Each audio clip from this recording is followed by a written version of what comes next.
आखिर लव और कुश ने कैसे स्वयं हनुमान जी को परास्त कर उन्हें बंदी बना लिया? आखिर ये कैसे संभव हो सका? क्या है इसके पीछे की असली कथा? आप देख रहे हैं स्पिरिचुअल वाइफ टेक। तो चलिए अब करते हैं ज्ञान की बात। वीडियो में आगे बढ़ने से पहले हमारे चैनल को सब्सक्राइब अवश्य करें। रावण का वध करने के बाद स्वयं भगवान श्री राम ने अश्वमेध यज्ञ किया। श्री राम का अश्व भ्रमण करता हुआ महर्षि वाल्मीकि के आश्रम के समीप पहुंचा। सुबह का समय था। सीता पुत्र लव मुनि कुमारों के साथ समिधा लेने वन में गए हुए थे। वहां उन्होंने अश्व को चरते हुए देखा। उसमें स्वर्ण पत्र पर अंकित कुछ पंक्तियां लिखी हुई थी, जिसे पढ़ते ही उन्होंने तुरंत घोड़े को वृक्ष से बांध दिया। उसी समय शत्रुघ्न के सेवक वहां पहुंच गए। वह मुनि बालकों से अश्व बांधने वाले व्यक्ति का पता पूछ रहे थे। तभी लव ने कहा, इस सुंदर अश्व को मैंने बांधा है, इसे छुड़ाने वाला मृत्यु का ग्रास बनेगा, इससे दूर ही रहो। शत्रुघ्न के सैनिकों ने भी उसे बालक समझकर छोड़ दिया। वो सैनिक आगे बढ़ ही रहे थे कि इतने में लव ने अपने बाणों से उनकी भुजाएं काट डाली। सेवक व्याकुल होकर शत्रुघ्न के पास भागे। उन्होंने शत्रुघ्न को सारी बात बताई। शत्रुघ्न भी क्रोधित होकर बालकों को दंड देने के लिए अपनी सेना को वहां भेज दिया, जिसका सेनापति था कालजीव। सेनापति लव को देखकर उसे समझाने की कोशिश करने लगा, लेकिन लव नहीं माना। लव ने यह कहा कि इस घोड़े पर लिखी स्वर्ण पत्र पर कुछ खास पंक्तियां मुझे युद्ध के लिए विवश कर रही है। इस अश्व को यहीं रहने दो और अपनी जान बचाओ। लेकिन सेनापति ने लव की बात को अनसुना कर दिया और लव के साथ युद्ध करने लगा, किंतु वह लव के द्वारा मारा गया। पूरी की पूरी सेना को लव के कुछ खास तीरों की वजह से पीछे हटना पड़ा। लव युद्ध करते रहे। भीष्म संग्राम हुआ। कई सारे वीर मारे गए। जब ये बात सबको पता चली तो सब हैरान थे। ऐसे में स्वयं हनुमान जी, पुष्कल, शत्रुघ्न की सारी सेना युद्ध करने के लिए पहुंची। महावीर शिरोमणि हो, भरत हो, नंदन पुष्कल हो, सभी के सभी लव के बाणों से आहत होकर धराशायी हो गए। उन्हें मूर्छित देखते ही हनुमान जी लव से युद्ध करने लगे। उन्होंने लव पर अनेक वृक्षों और शिलाओं से प्रहार किया, किंतु लव ने उन सभी को अपने बाणों से काटकर तिनके के समान टुकड़े टुकड़े कर दिया। उन्होंने क्रोधित होकर हनुमान जी पर इतने तीक्ष्ण बाणों की वर्षा की, जिसे वे सहन नहीं कर सके और पीड़ा से व्याकुल होकर मूर्छित हो गए। इधर शत्रुघ्न अपने रथ पर आरूढ़ होकर सीता पुत्र से लोहा लेने के लिए आगे बढ़े।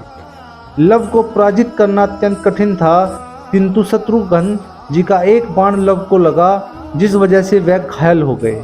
जैसे ही लव घायल हुए, शत्रुघ्न की सेना में हर्ष उत्पन्न हो गया। शत्रुघ्न जी ने लव को बंदी बनाकर अपने रथ में बैठा लिया। उधर ऋषि कुमारों के पुत्रों द्वारा लव के पकड़े जाने की खबर सुनकर माता सीता व्याकुल हो गई, किंतु लव के बड़े भाई कुश ने उन्हें धैर्य बंधाया और वह समस्त अस्त्र शस्त्र और उनका अमोघ आशीर्वाद लेकर अपने अनुज लव को मुक्त कराने के लिए रणभूमि की ओर चल पड़े। उधर जैसे ही लव की चेतना लौट आई, उन्होंने अपने बड़े भाई को समर भूमि पर उपस्थित देखा और अपने को रथ से छुड़ाकर युद्ध के लिए कूद पड़े। फिर तो कुश ने पूर्व दिशा से और लव ने पश्चिम दिशा से शत्रुघ्न की सेना को घेरकर मारना आरंभ कर दिया। शत्रुघ्न अत्यंत क्रोधित होकर कुश से युद्ध करने लगे, किंतु कुश ने प्रतिज्ञा पूर्वक उन्हें 3 बाणों से मूर्छित कर दिया। ये सब हनुमान जी देख रहे थे और अत्यंत क्रोधित होकर एक विशाल साल का वृक्ष उखाड़कर कुश के वक्ष पर प्रहार करने लगे।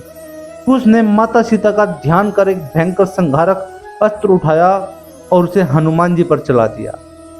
उस शस्त्र को हनुमान जी भी सहन नहीं कर पाए और मूर्छित होकर पृथ्वी पर गिर पड़े।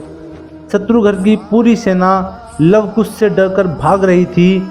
उधर जब वानर राज सुग्रीव का भी मुकाबला उन दोनों से हुआ तो वानर राज सुग्रीव को भी हार का मुंह देखना पड़ा।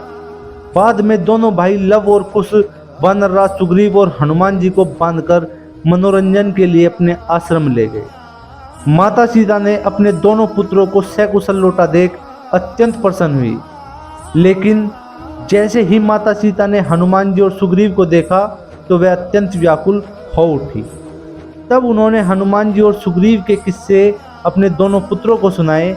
जब माता सीता ने इसका कारण पूछा तब लव कुश ने कहा, माँ, अयोध्या के प्रसिद्ध राजा दशरथ के श्री राम नामक कोई पुत्र अश्वमेध यज्ञ कर रहे हैं। उन्होंने अश्व भी छोड़ा है जिसके ललाट पर बंधे हुए स्वर्ण पत्र पर लिखा है, सच्चे क्षत्रिय इस अश्व को पकड़े, अन्यथा मेरे सम्मुख नतमस्तक हो जाए। उस राजा की दुष्टता से हमने घोड़े को पकड़ लिया और श्री राम के भाई शत्रुघ्न सहित उनकी विशाल वाहिनी सेना को भी मार डाला।